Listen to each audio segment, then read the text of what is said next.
We're rebooting the brain with ನಮ್ಮ doctor Sharan Srinivasan, PRS ನರವಿಜ್ಞಾನದ ಕ್ರಿಯಾತ್ಮಕ ನರಶಸ್ತ್ರಚಿಕಿತ್ಸಕ ಮತ್ತು CMD. Rebooting the brain.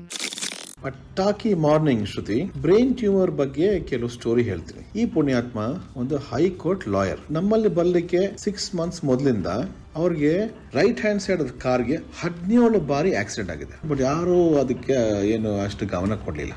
ಆಮೇಲೆ ಅವರು ಜೂನಿಯರ್ಸ್ ಅಬ್ಸರ್ವ್ ಮಾಡಕ್ ಸ್ಟಾರ್ಟ್ ಮಾಡಿದ್ರು. ಹೈಕೋರ್ಟ್ ಅಲ್ಲಿ ಆರ್ಗ್ಯುಮೆಂಟ್ ಮಾಡ್ತಾ ಇದ್ದಾಗ ಕೈಯಲ್ಲಿ ಪೇಪರ್ ಇಟ್ಕೋತಾರೆ ನೋಡಿ, ಏನು ರೆಫರೆನ್ಸ್ ನೋಟ್ಸ್ ಆತರ. ಆ ನೋಟ್ಸ್ ಪೇಪರ್ನ ಸ್ವಲ್ಪ ಲೆಫ್ಟ್ ಸೈಡ್ ಇಟ್ಕೊಂಡು ಆರ್ಗ್ಯುಮೆಂಟ್ ಮಾಡ್ತಾ ಇದ್ರು, ಎಡಗಡೆಗೆ, ಅಂದ್ರೆ ಸೆಂಟರ್ ಇಟ್ಕೋತಾ ಇರಲಿಲ್ಲ.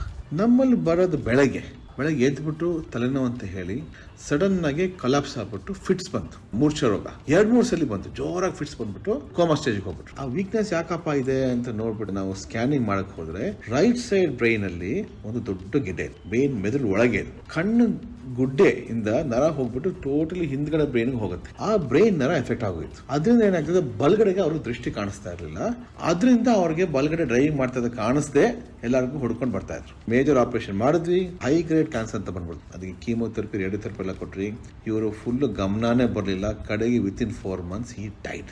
So what is my message? Please do not neglect any such symptoms. Reach out to the neurosurgeon immediately. Rebooting the brain.